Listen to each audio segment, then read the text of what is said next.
there was this incident on the railway between Abuja and Kaduna. Then when, some people were kidnapped.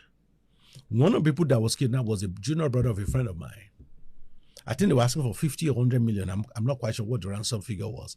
So, everybody put money together, gave it to this guy to go and deliver. Our guy was released after the money was delivered. But the person that delivered now came back with a story. He said he had to go through 3 military checkpoints on his way to the rendezvous that was given by the kidnappers. He said, and in each of those checkpoints, they demanded money. He said, by the time we got to the third one, he said, look, these guys will count this money and they will find that it's less because you guys have been collecting. He said, tell them that we were the one that took it. So the military know they are there. So when he got to the kidnappers, and of course they counted the money, I think it was missing, 5, 6, 7 million, I can't remember. He told them, it's the checkpoint people that collected it. He said, the kidnapper said, okay, no problem. Can you break this down? Is it that the military knows that the kidnapper is there? Of course they do. Every time people are kidnapped in Nigeria, the military are intelligent, they know. Their excuse is always, we want to avoid collateral damage.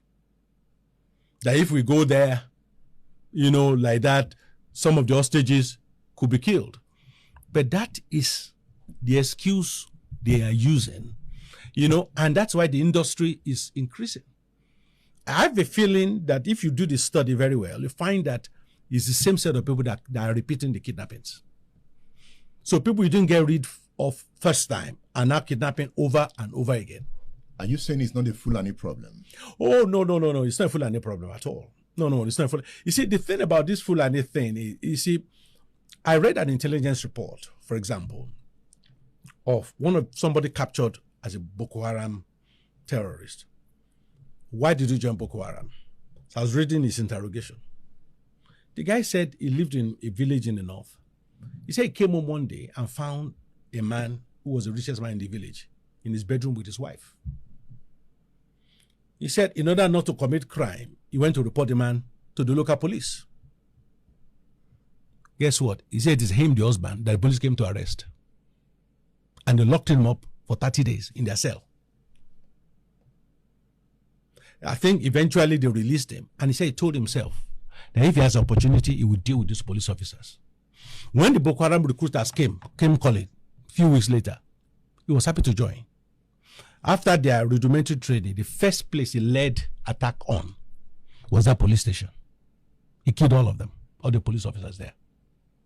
That guy was not in Boko Haram because he was a Muslim or some religious purpose. It was because of the failure of the criminal justice system. So that is why, it's lazy analysis to think, Boko Haram, they're all Islamic terrorists. No, there's that element, I agree. But there are all kinds of reasons. It's not even Fulani problem alone. During Buhari, we got up to the point where we had 86. That's according to the Inspector General of Police. We had 86 armed non-state groups in Nigeria. IGP Alkali said so. So it's a public record. 86 armed non-state groups. So which means there are now almost 86 mercenary groups in Nigeria. And the report is that the most effective, I'm using effective in a perverse way now, the most effective groups were the Fulani ones.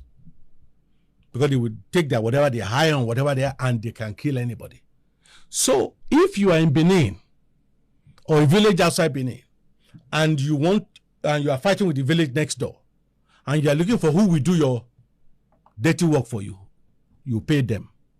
And they tell you that these Fulani groups are the most effective. You pay them, they come to the next village and kill everybody. Witnesses will say they are Fulanis that came to attack us. But they are not attacking you because they are Fulani. In that sense, they are attacking you because they were paid to do so. So how would you explain what is going on in the Middle Belt? They attack, they occupy. How would you explain that? the Middle Belt is made up of all kinds of, it's not one reason why we're having problems. You know, some of the reasons what I've just explained in terms of traditional long-term grievances between different groups. You know, some are clearly religious, but more importantly, many are political in nature.